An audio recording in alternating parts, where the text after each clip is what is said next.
Do you know what the word tolerance means? If you do, I salute you, because I have no idea anymore. I did once. Everybody did once. But now, thanks to the left, the word is totally up for grabs. Actually, it's worse than that. Tolerance now means the opposite of what it once meant. Tolerance now means intolerance, and intolerance now means tolerance. Confusing? Yeah, I know. But stay with me. There's a big payoff at the end. It's called clarity. To be tolerant today simply means you agree with politically correct, that is, left-wing positions. That's all it means. This is easy to show. Name one position that differs from the left that they don't label intolerant. When you differ with the left on any subject, and I mean any, the people who claim to be tolerant don't attack your position. They attack you. They label you, as Dennis Prager puts it, six-herb, sexist, intolerant, xenophobic, homophobic, Islamophobic, racist, bigoted. And if that fails, there's always the ever-popular hater. This is obviously not tolerance. This is blatant intolerance. Your accusers are guilty of doing exactly the same thing they're accusing you of doing. Here's what they're missing.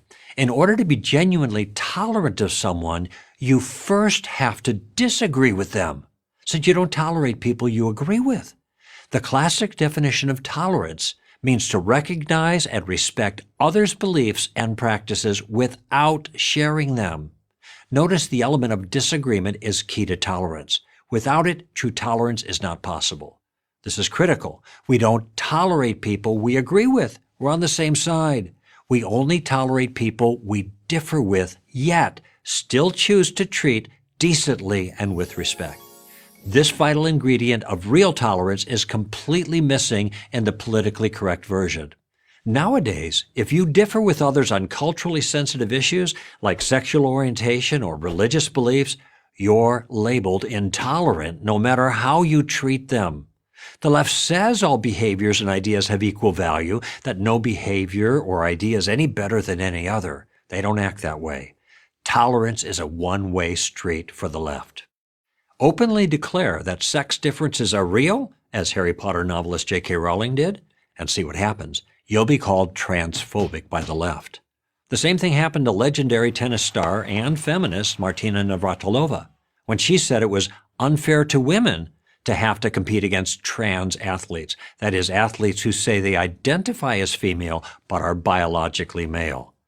But I thought, according to the left, all ideas have equal value. So why are J.K. Rowling and Martina Navratilova suddenly called haters? Because the left doesn't believe its own rhetoric. What the left has done is cleverly redefine tolerance to mean agreement with leftist views. Tolerance no longer means treating people with civility and respect, even when we disagree with them. It means not disagreeing with them, that is, the left. That's how, in the name of tolerance, the left shuts down all disagreement. It defines any contradiction of leftist views as intolerant.